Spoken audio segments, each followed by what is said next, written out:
അപൂർവ എന്നോട് ചില സഹായങ്ങളൊക്കെ ആവശ്യപ്പെട്ടിരുന്നു. മാളവികയുമായി ബന്ധപ്പെട്ട കാര്യങ്ങളായിരുന്നില്ല അത്. അതിനെപ്പറ്റി സംസാരിക്കാനായി അപ്പുവിനെ കാണാൻ ചെന്നപ്പോൾ ആ സമയത്ത് മാളവിക എനിക്കൊപ്പം ഉണ്ടായിരുന്നു. ഞങ്ങൾ സംസാരിച്ച് പിരിയാൻ തുടങ്ങുമ്പോൾ മാളവിക എൻ്റെ ഒപ്പം ഉള്ള കാര്യം ആ കുട്ടി അറിയുന്നത്. പരസ്പരം കണ്ട സ്ഥിതിക്ക് അവർ തമ്മിലൊന്ന് സംസാരിച്ചു. അതിലെന്താ അങ്കിൾ തെറ്റ്?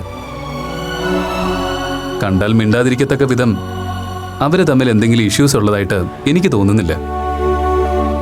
അത് മാത്രമല്ല, ഇനി അങ്കിളിൻ്റെ അറിവിലേക്കായി ഒരു കാര്യം കൂടി ഞാൻ പറയാം. അങ്കിള് നേരത്തെ പറഞ്ഞല്ലോ, മാളു അപ്പുമായിട്ടുള്ള ഫ്രണ്ട്ഷിപ്പ് വളരെ പാടുപെട്ടാണ് അവസാനിപ്പിച്ചതെന്ന്. പക്ഷെ നിങ്ങളെടുത്ത സ്ട്രെയിനിൻ്റെ എത്രയോ ഇരട്ടി സ്ട്രെയിനും സ്ട്രെസ്സും ഈ കാര്യത്തിൽ മാളവികയെ അപൂർവയെ അനുഭവിച്ചിട്ടുണ്ടെന്നറിയാമോ? അതിൻ്റെ ഷോക്കില് മാളവിക ആ കടുത്ത ഡിപ്രഷനിലേക്ക് വീണത്. ആ കുട്ടി ഇപ്പോഴും അതിൽ നിന്ന് പൂർണ്ണമായും റിക്കവർ ആയിട്ടുണ്ടെന്ന് പറയാനാവില്ല. വീട്ടുകാർക്ക് വേണ്ടി അല്ലെങ്കിൽ അവരെ ഭയന്ന് സാക്രിഫൈസ് ചെയ്തൊരു സൗഹൃദമാണ് അപ്പുവിൻ്റെയും മാളുവിൻ്റെയും. നിങ്ങൾ സംശയിക്കുന്ന തരത്തിലുള്ള യാതൊന്നും അവരുടെ ഫ്രണ്ട്ഷിപ്പിൽ ഇല്ലെന്ന് ഉറപ്പായിട്ടും മറ്റുള്ളവരെ ഭയന്ന് നിങ്ങൾ അവരെ ബോധപൂർവം ഒരു അയൺ ഫെൻസിനുള്ളിലാക്കുകയായിരുന്നു. അതല്ലേ അങ്കിൾ സത്യം? ഒന്ന് അടുത്ത് കണ്ടാൽ പോലും മിണ്ടാൻ പറ്റാത്ത വിധം അവരുടെ മനസ്സിനെ വരിഞ്ഞു മുറുക്കുന്നത് മനുഷ്യത്വപരമല്ലെന്ന എൻ്റെ അഭിപ്രായം. അതിന് ശ്രമിക്കുന്നത് മാളവികയുടെ മനസ്സിൽ വീണ്ടും ഇരുട്ട് പകരാനേ ഉപകരിക്കൂ. അതുകൊണ്ട് മാളവികയെ അങ്ങനെ ഒരു ഇരുട്ടിലേക്ക് തള്ളിവിടണമെങ്കിൽ ഇനി അവർ തമ്മിൽ കണ്ടാൽ സംസാരിച്ചെന്നും പരസ്പരം കൈ കൊടുത്തു എന്നൊക്കെ ഇരിക്കും. അതൊന്നും അത്ര സീരിയസ് ഇഷ്യൂ ആയിട്ട് എടുക്കാതിരിക്കുന്നത് നിങ്ങൾ രണ്ടു കൂട്ടർക്കും നല്ലത്. അങ്കിള് നേരത്തെ പറഞ്ഞതുപോലെ ഒരു ടേബിളിനപ്പുറവും ഇപ്പുറവും ഇരുന്ന് എല്ലാവരുടെയും എല്ലാ പ്രശ്നങ്ങളും പറഞ്ഞു തീർക്കാൻ പറ്റുമെങ്കിൽ അതല്ലേ അങ്കിൾ ഏറ്റവും നല്ലത്. അപ്പുവിൻ്റെ മാളുവിൻ്റെ സൗഹൃദത്തെ പറ്റി അങ്കിള് ടെൻഷൻ അടിക്കണ്ട. ധൈര്യമായിട്ട് പൊയ്ക്കോളൂ. ഞാനല്ലേ പറയുന്നത്. Okay Jobin. Okay, bye. By.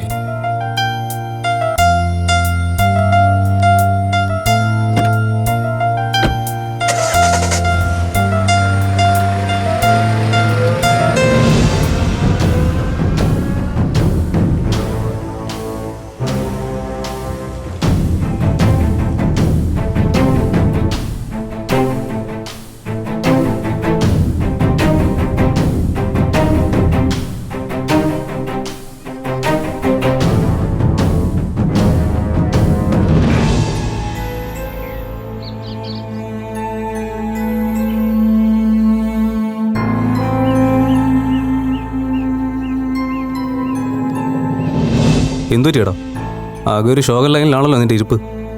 എന്താ കാര്യമെന്ന് വെച്ചാൽ പറ. ഏയ്, പ്രത്യേകിച്ച് കാര്യമൊന്നുമില്ല. ഒന്നിനൊരു മൂഡ് തോന്നില്ല. എങ്കിൽ വാ, നമുക്ക് ഓരോ ബിയർ അടിക്കാം. ഒന്ന് ചില്ലാവുമ്പോൾ മൂടൊക്കെ താനേ വന്നോളും. വരുന്നെങ്കിൽ പെട്ടെന്ന് വാ. ആ സുമി വന്നാൽ പിന്നെ അവളൊന്നിനും സമ്മതിക്കത്തില്ല.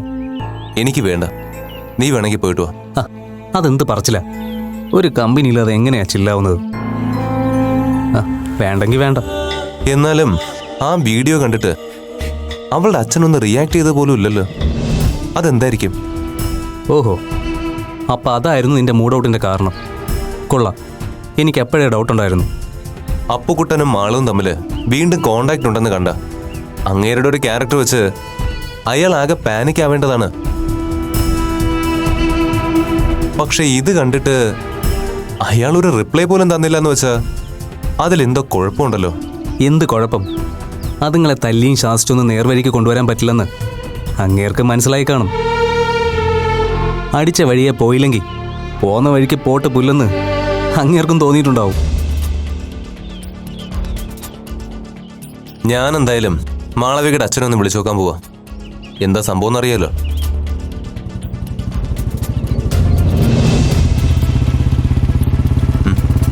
തേ നോക്ക്, നമ്മുടെ അപ്പുക്കുട്ടൻ.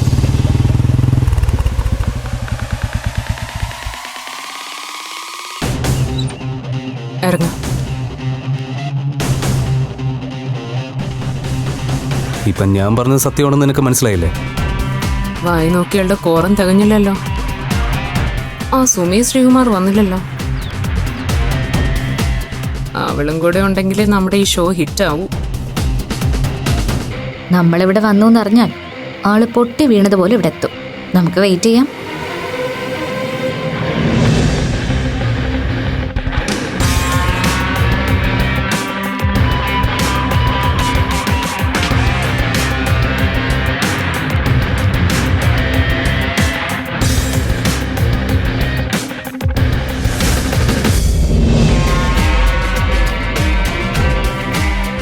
ഡാ, ഇവളുമാരും നമ്മളെ മനഃപൂർവ്വം ഇളക്കാനുള്ള ഷോ ആണെന്നാ തോന്നുന്നത്. എങ്കിലതൊന്നും അറിഞ്ഞിട്ട് തന്നെ കാര്യം. ഡാ, വെയിറ്റ്. ആദ്യം ഞാൻ ഈ സീനൊന്ന് ഷൂട്ട് ചെയ്തോട്ടെ. ചിലപ്പോ അതുകൊണ്ട് നമുക്ക് പ്രയോജനം ഉണ്ടായാലോ.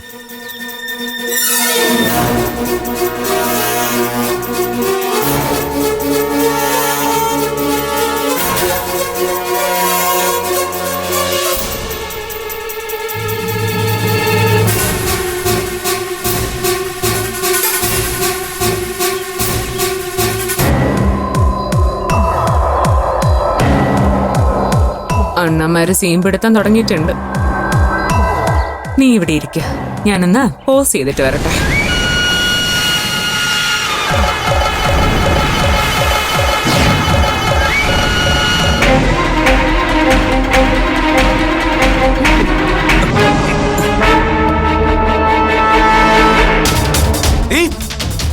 എന്താടാ പാക്കര, നിനക്ക് നിന്റെ ഈ എച്ചില് തിന്നിക്കും ഞങ്ങളുടെ സീൻ പിടിച്ച് മതിയായില്ലേ? എങ്കിലേ മക്കള് മറിഞ്ഞു നിന്ന് കഷ്ടപ്പെട്ട് സീൻ പിടിക്കണ്ട.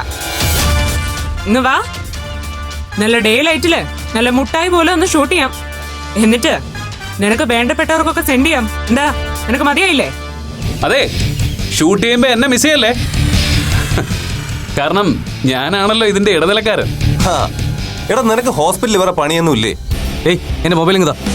നിന്റെ മൊബൈലേ പോലീസ് സ്റ്റേഷനിൽ പോയി വാങ്ങിച്ചാ മതി. മോന്റെ സീൻ പിടുത്തമൊക്കെ എമ്മമാരും കൂടി ഒന്ന് കാണട്ടെ. അയ്യോ, അപൂർവയെ ചതിക്കരുത്. എനിക്കൊരു അബദ്ധം പറ്റിയതാ, പ്ലീസ്. അയ്യോ, നീ ഇങ്ങനെ അപേക്ഷിക്കില്ലേ. നിന്റെ കൂട്ടുകാരൻ പാക്കറിന് അതൊരു ഷെയിം ആയി പോവും.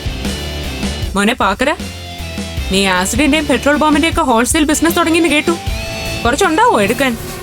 കാശിന്റെ കാര്യം എങ്ങനെയാ? ക്യാഷ് ഓൺ ഡെലിവറി ആണോ അതോ നിന്റെ പെങ്ങളുടെ അളിയന്റെ അക്കൗണ്ടിലേക്ക് ഇട്ടു കൊടുത്താൽ മതിയോ? ഒരുപാടങ്ങ് മൂപ്പിക്കല്ലേ.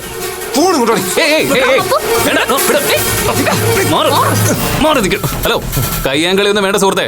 നമുക്ക് മാന്യമായി കാര്യങ്ങൾ പറഞ്ഞ് സെറ്റിൽ ചെയ്യാം. എന്ത് സെറ്റിൽ ചെയ്യാൻ? മര്യാദയ്ക്ക് ആ ഫോൺ അവളോട് തിരിച്ചു കൊടുക്കാൻ പറയും. അത്രേ ഉള്ളോ? അപ്പോ അതും കൊടുത്തേക്ക്.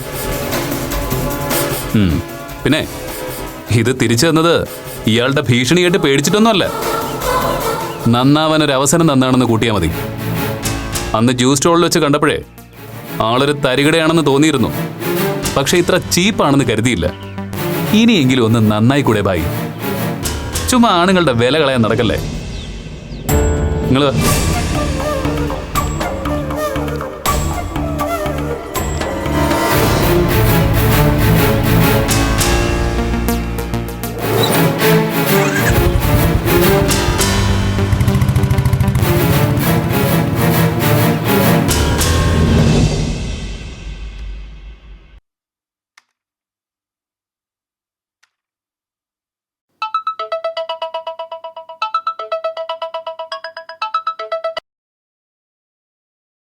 ഹലോ.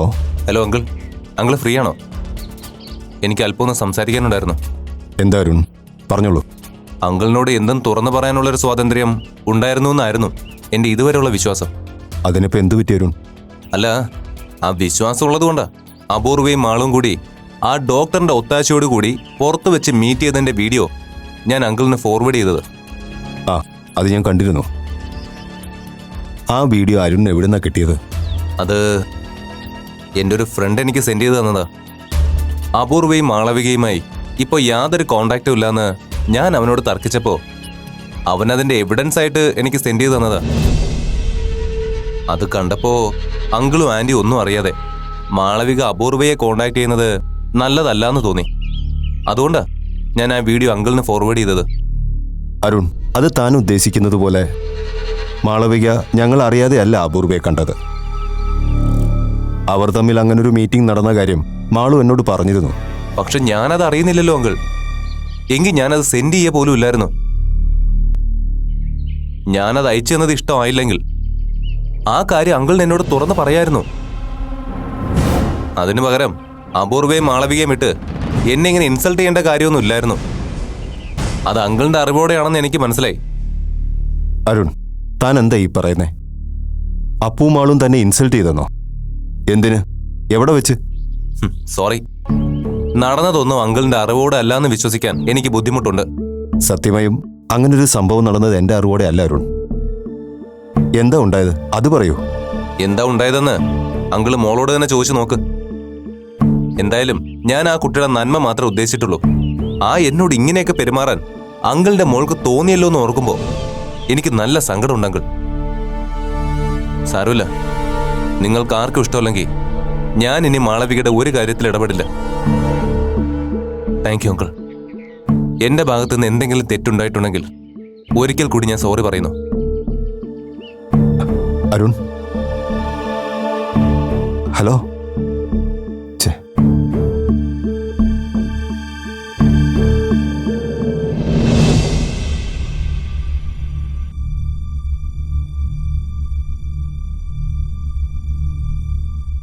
എന്താ ഏട്ടാ? ആരാ വിളിച്ചത്? അരുണായിരുന്നു. എന്താ കാര്യം? അപ്പു മാളും കൂടി അയാളെ ഇൻസൾട്ട് ചെയ്തു എന്നാ. ആള് ഭയങ്കര ഫീലിങ്ങിലൊക്കെയാ സംസാരിച്ചത്. അപ്പും ആളും കൂടിയോ? ആ വീഡിയോ ക്ലിപ്പ് എനിക്ക് അയച്ചു തന്നില്ലേ? ചിലപ്പോ ജോബിനത് രണ്ടുപേരെ അറിയിച്ചിട്ടുണ്ടാവും. എന്താ ഉണ്ടായെന്ന് ഞാൻ മാളുവിനോടൊന്ന് ചോദിക്കട്ടെ. അത് വേണ്ടെന്നേ. ഇനി അതിന്റെ പേരില് എന്നാലും നടന്ന എന്താന്ന് അറിയണമല്ലോ.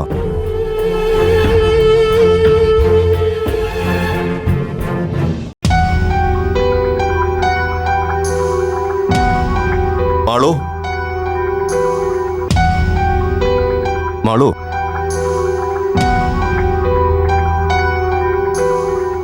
എന്താ അച്ഛാ? ഏയ്, ഞാൻ വെറുതെ നീ എന്തെടുക്കാന്ന് നോക്കാൻ വേണ്ടി വന്നതാ. അങ്ങനെ വെറുതെ വന്നാലോന്ന് എനിക്ക് മനസ്സിലായി. അച്ഛൻ എന്തോ എന്നോട് ചോദിക്കാനുണ്ട്. എന്താ അച്ഛാ അറിയേണ്ടത്? മടിക്കണ്ട, ചോദിച്ചോ. ആ അരുൺ ഭാസ്കറുമായിട്ട് ഇന്ന് എന്തായിരുന്നു ഇഷ്യൂ? അച്ഛൻ വന്നപ്പോഴേ ഞാൻ ഊഹിച്ചതാ കാര്യം അത് തന്നെ ആയിരിക്കുന്നു. അച്ഛനെ അയാൾ ഇന്ന് വിളിക്കുകയോ നേരിൽ കാണുകയോ ചെയ്യുമെന്ന് എനിക്കറിയായിരുന്നു. നീയും അപ്പുവും ചേർന്ന് അയാളെ വല്ലാതെ ഇൻസൾട്ട് ചെയ്തു എന്ന് പറഞ്ഞ് അരുൺ എന്നെ വിളിച്ചിരുന്നു. എന്താ സംഭവം? സംഗതി സത്യം അച്ഛൻ. അയാൾക്ക് അങ്ങനെ ഒരു ഷോക്ക് ട്രീറ്റ്മെന്റ് കൊടുക്കേണ്ടത് ആവശ്യമാണെന്ന് തോന്നി. പിന്നെ ഞാനും അപ്പവും മാത്രമായിരുന്നില്ലല്ലോ, ജോബിൻ ഡോക്ടറും ഞങ്ങളുടെ ഒപ്പം ഉണ്ടായിരുന്നു. അതിനെക്കുറിച്ച് അരുണൊന്നും പറഞ്ഞില്ലേ? എന്താ നടന്നതെന്നൊന്നും അയാൾ ഡീറ്റെയിൽ ആയിട്ട് പറഞ്ഞില്ല. നിന്റെ ഭാഗത്തുനിന്ന് എന്തോ വലിയൊരു ഇൻസൾട്ട് ഉണ്ടായെന്ന് മാത്രം പറഞ്ഞു. അയാളത് ചോദിച്ചു വാങ്ങിയ ഇൻസൾട്ട് തന്നെയാ അച്ഛൻ. ഞാൻ പറഞ്ഞില്ലേ, ഞാൻ എവിടെയൊക്കെ പോകുന്നു, ആരുമായിട്ടൊക്കെ സംസാരിക്കുന്നു, ഇതൊക്കെ അന്വേഷിക്കാനും മറിഞ്ഞു നിന്ന് ഫോണിൽ ഷൂട്ട് ചെയ്ത് അച്ഛനെ അറിയിക്കാനും അയാളും അയാളുടെ ഗ്യാങ്ങും മെനക്കെട്ട് ഇറങ്ങിയിരിക്കുക. അതൊരു ശരിയായ രീതിയല്ലല്ലോ. ഞാനും അപ്പവും തമ്മിൽ ഇപ്പോഴും ഭയങ്കര ഫ്രണ്ട്ഷിപ്പിലാണെന്ന് വരുത്തി തീർക്കാൻ അയാളുടെ ഫ്രണ്ട്സിന്റെ ഭാഗത്തുനിന്ന് വല്ലാത്തൊരു ശ്രമം നടക്കുന്നുണ്ട്. അതെനിക്ക് മനസ്സിലായി. അതുകൊണ്ടാണല്ലോ ഫ്രണ്ട് അയച്ചു കൊടുത്തതെന്നും പറഞ്ഞ് അരുൺ ആ വീഡിയോ എനിക്ക് ഫോർവേഡ് ചെയ്തത്. അച്ഛനെ അറിയിക്കുക മാത്രമൊന്നും അല്ല അയാളുടെ ലക്ഷ്യം. കോളേജിൽ ഞങ്ങളെപ്പറ്റി വീണ്ടും മോശമായൊരു ഇമേജ് ഉണ്ടാക്കിയെടുക്കുക. അതുവഴി എന്നെ അച്ഛനെയൊക്കെ സമ്മർദ്ദത്തിലാക്കി അയാൾ ഉദ്ദേശിച്ചെടുത്ത് കാര്യങ്ങൾ എത്തിക്കുക. അയാൾ കരുതുന്ന പോലെ ബാക്കിയുള്ളവരൊക്കെ മണ്ടന്മാരല്ലെന്ന് അയാളെ ഒന്ന് ബോധ്യപ്പെടുത്തേണ്ട ആവശ്യമുണ്ടെന്ന് തോന്നി. ശരിക്കും ഇന്നത്തെ ഐഡിയ ഡോക്ടറിൻ്റെതായിരുന്നു. അപ്പോൾ ഞാനുമായിട്ട് ഒരുമിച്ച് ചെല്ലുന്ന അയാൾ തീരെ പ്രതീക്ഷിച്ചിരുന്നില്ല.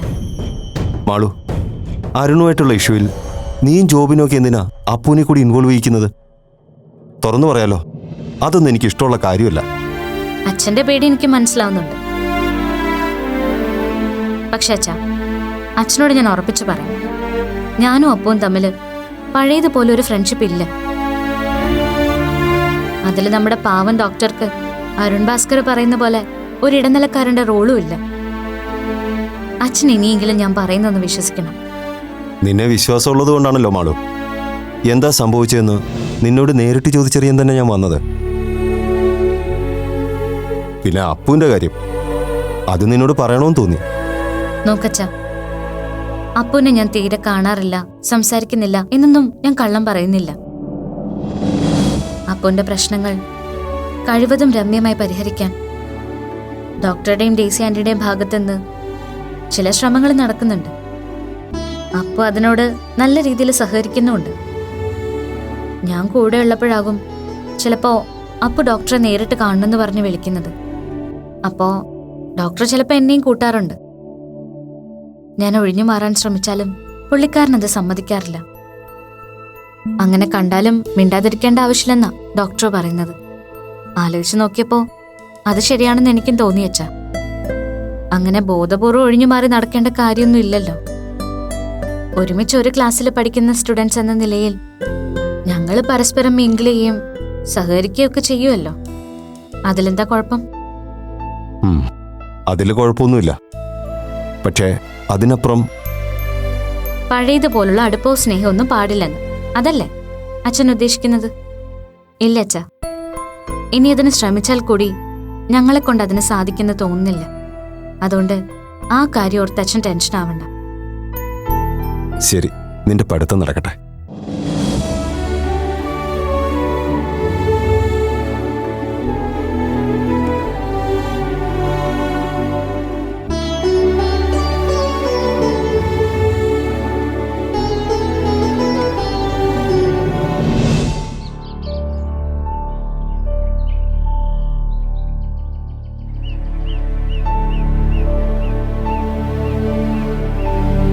Excuse me doctor.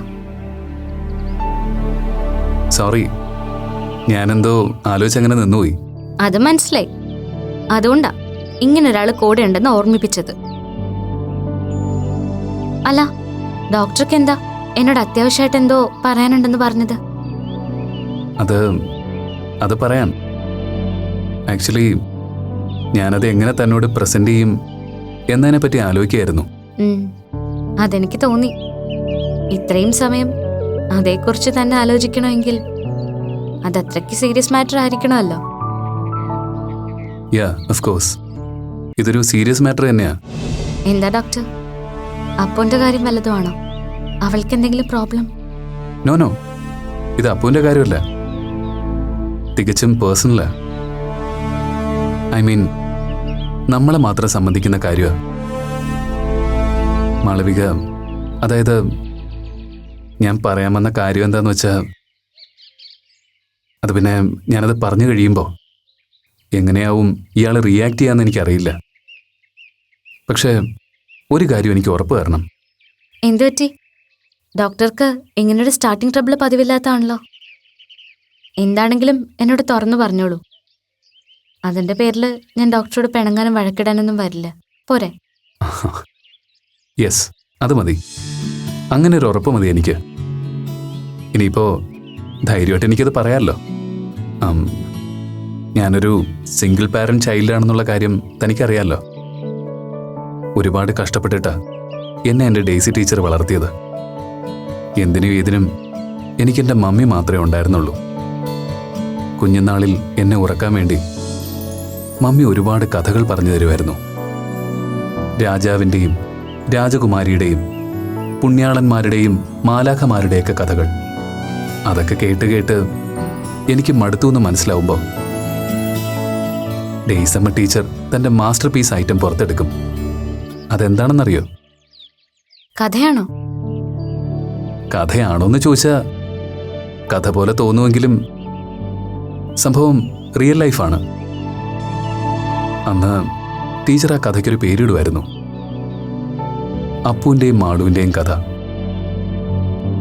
ജോക്കുട്ടന് അപ്പുവിൻ്റെയും മാളുവിൻ്റെയും കഥ കേൾക്കണോ എന്ന് പറഞ്ഞവൻ തുടങ്ങുക. ഞങ്ങളുടെ കഥയോ? അത് കൊള്ളാലോ.